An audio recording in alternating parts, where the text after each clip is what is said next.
میرا نام اندلیب ہے اور میں ابھی 18 سال کی ہوں۔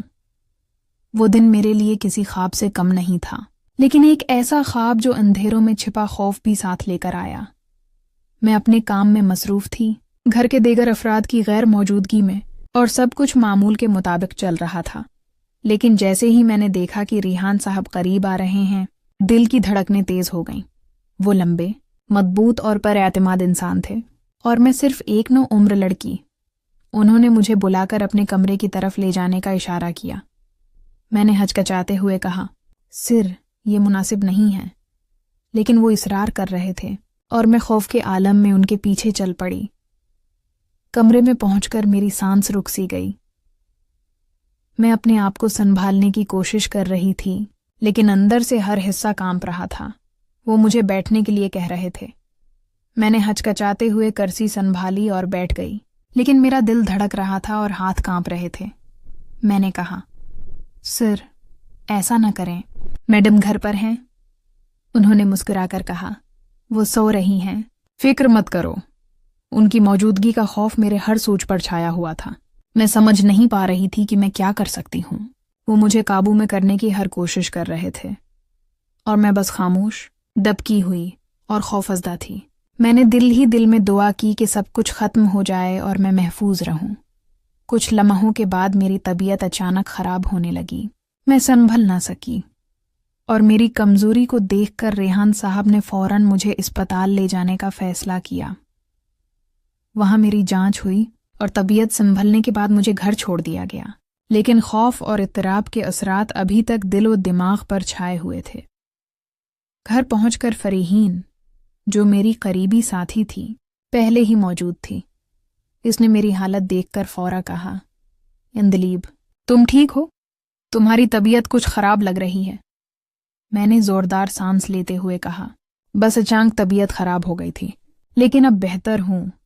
عامی اور فریحین نے مجھے کمرے میں لے جا کر آرام کرنے کو کہا۔ میں تھکن سے چور ہو کر لیٹ گئی، لیکن دل میں خوف اور اضطراب ابھی بھی موجود تھے۔ رات تک میں نے چائے پی، تھوڑا کھایا اور سونے کی کوشش کی، لیکن دل کے بوجھ اور خوف نے نیند کو دشوار کر دیا۔ اگلے دن فریحین میری جگہ ریحان کے گھر کام کرنے گئی۔ وہاں پہنچ کر وہ اپنی عادت کے مطابق چاک و چوبند تھی، مضبوط اور خود اعتماد۔ ریحان نے اسے دیکھ کر پہلی ہی نظر میں محسوس کیا کہ فریحین مختلف ہے، مضبوط اور خود مختار۔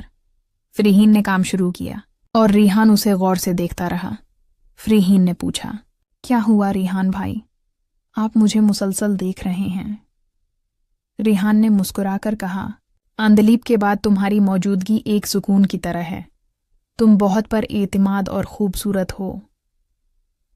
اس دن کے بعد ریحان نے فریحین سے کہانی کے حالات کے باوجود زیادہ قریبی تعلق بنانے کی کوشش کی، اور فریحین کو بھی بتائے بغیر یہ سب اندلیب کے ساتھ پہلے ہو چکا تھا۔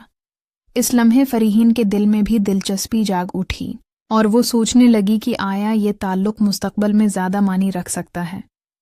اگلے دن سے حالات کچھ بدلنے لگے۔